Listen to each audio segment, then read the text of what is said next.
tirai kebenaran terbuka lebar.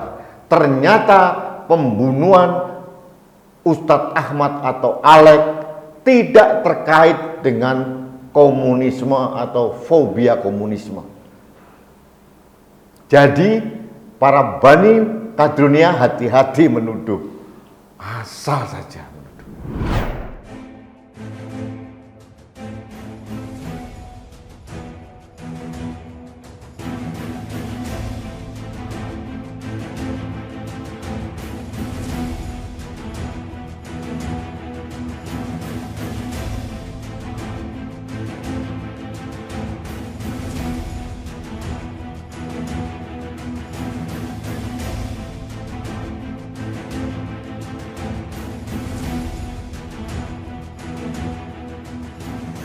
Assalamualaikum warahmatullahi wabarakatuh.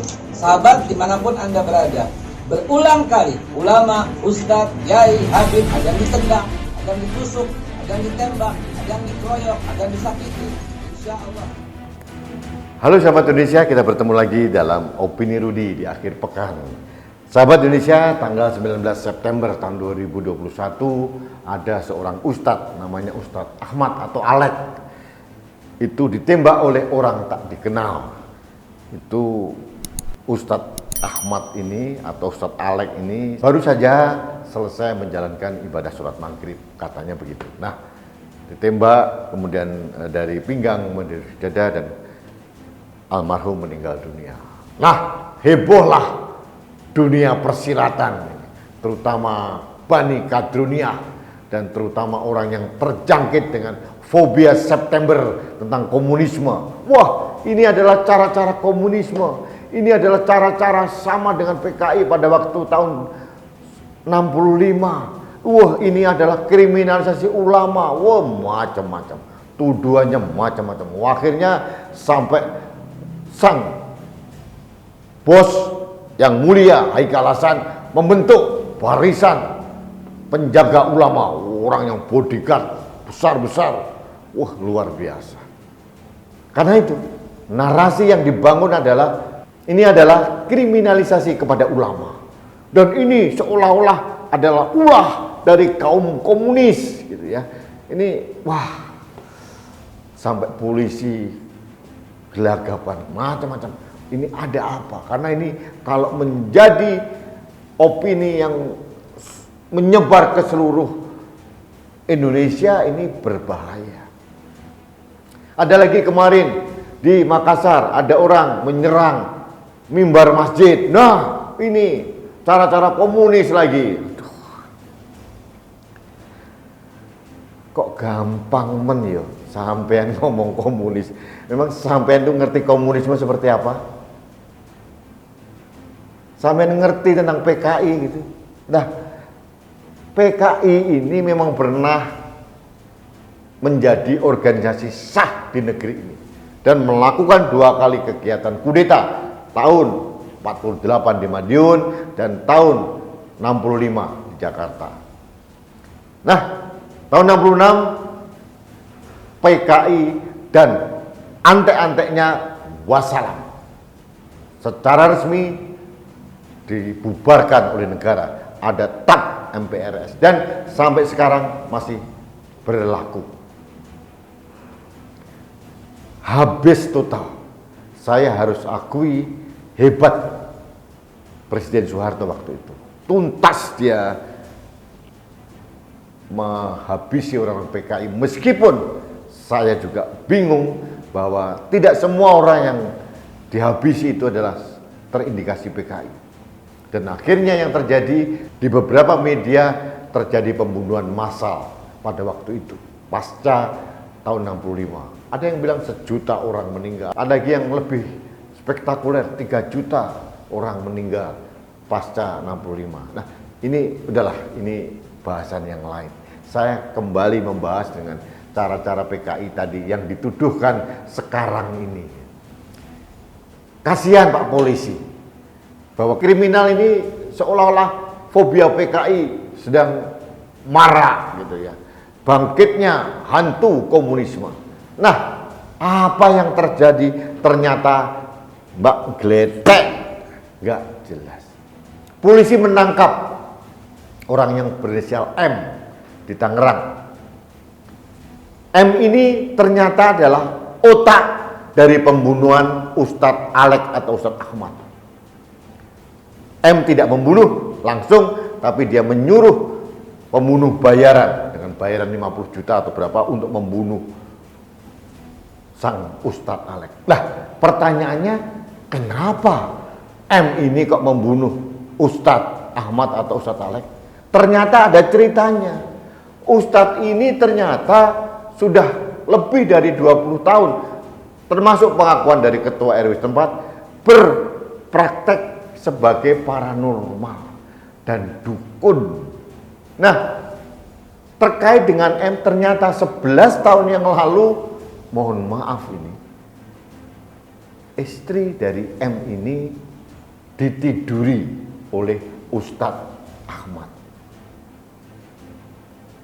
Ini dendam kesumat seorang suami yang merasa harga dirinya dicabik-cabik karena mungkin waktu itu istrinya sedang berobat kepada sang ustadz, kemudian digunakan ritual mesum dari si ustadz itu. Nah, tirai kebenaran terbuka lebar. Ternyata pembunuhan Ustadz Ahmad atau Alek tidak terkait dengan komunisme atau fobia komunisme. Jadi para Bani Kadrunia hati-hati menuduh, asal saja menuduh. Jadi ini hanya kriminal biasa, dendam seorang suami karena istrinya ditiduri atau mungkin diperkosa oleh korban yang berpraktek sebagai dukun cabul sehingga dibunuh. Mungkin M boleh marah, dendam, tapi saya pribadi juga tidak setuju kalau dia harus membunuh. Tidak ada satupun di dunia ini orang mempunyai hak untuk membunuh orang lain, kecuali negara yang menentukan karena yang bersangkutan mempunyai kejahatan yang extraordinary atau luar biasa. Nah, sudah satu tirai kebenaran terungkap sudah, dan Bani Kadrunia nyungsep malu tak berperi karena menuduh nggak jelas. Nah, di Makassar sama, wah ada mimbar masjid dirusak oleh jamaah, ada videonya. Aduh, ternyata Belgedes. Ternyata orang ini marah sama pengurus masjid atau marbot di situ karena apa? Pada saat beristirahat di situ sering diusir sama pengurus masjid. Marahlah dia, sakit hati dia, sehingga dia merusak masjid. Jadi tidak benar tuduhan dari siapapun, termasuk Ketua Dewan Masjid Pak Yusuf Kala mengatakan hati-hati ini terjadi penyerangan kepada ulama. Tidak ada. Ini benar-benar kriminal murni. Jadi tolonglah kejadian-kejadian seperti ini jangan terlalu dimaknai dengan begitu cekak. Kita telusuri dulu. Waktu kemarin pada peristiwa pembunuhan Ustadz Ahmad atau Alek di Tangerang, saya menahan diri dulu. Saya melihat dulu jalan ceritanya supaya saya bisa membangun narasi secara komplit, tidak sepotong-potong. Nah, setelah pelaku si M ini tertangkap, nah terbuka dan kebenaran ini terkuak sudah. Sekarang tinggal M menanggung akibatnya karena emosi yang tidak terkendali.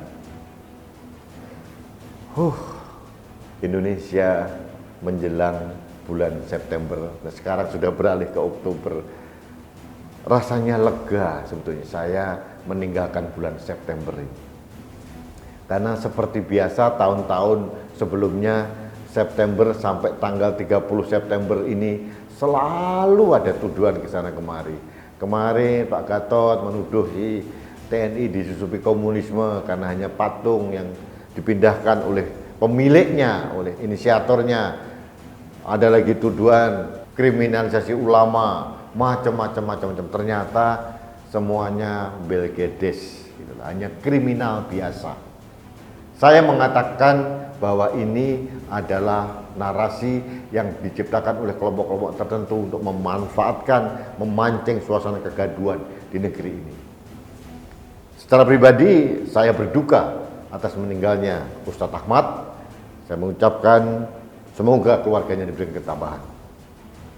Tapi publik harus diberikan suatu informasi yang jelas bahwa ternyata menurut Ustadz Ahmad ini juga pernah melakukan kegiatan yang tidak patut kepada pasiennya.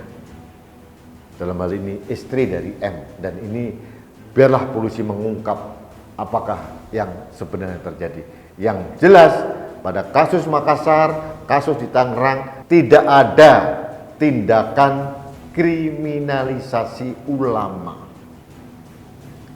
Tidak ada penyerangan terhadap ulama.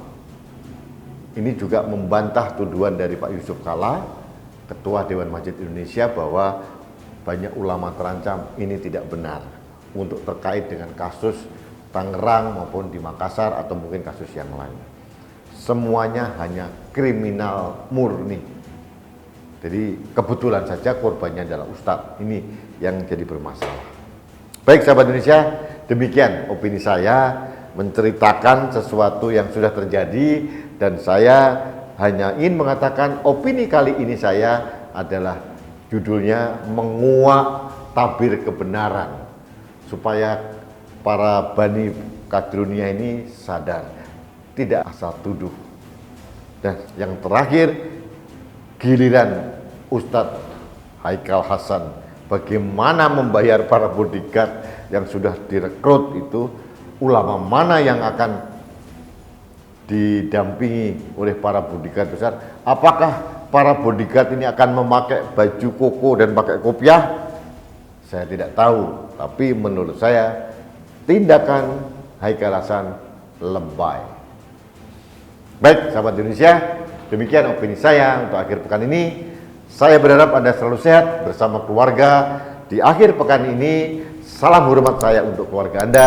Jangan lupa memakai masker, karena masker saya melindungi Anda dan masker Anda melindungi saya. Masker kita melindungi Indonesia. Salam satu Indonesia, salam budaya Nusantara, salam toleransi, dan salam sehat untuk Indonesia. Saya Rudi Eskam.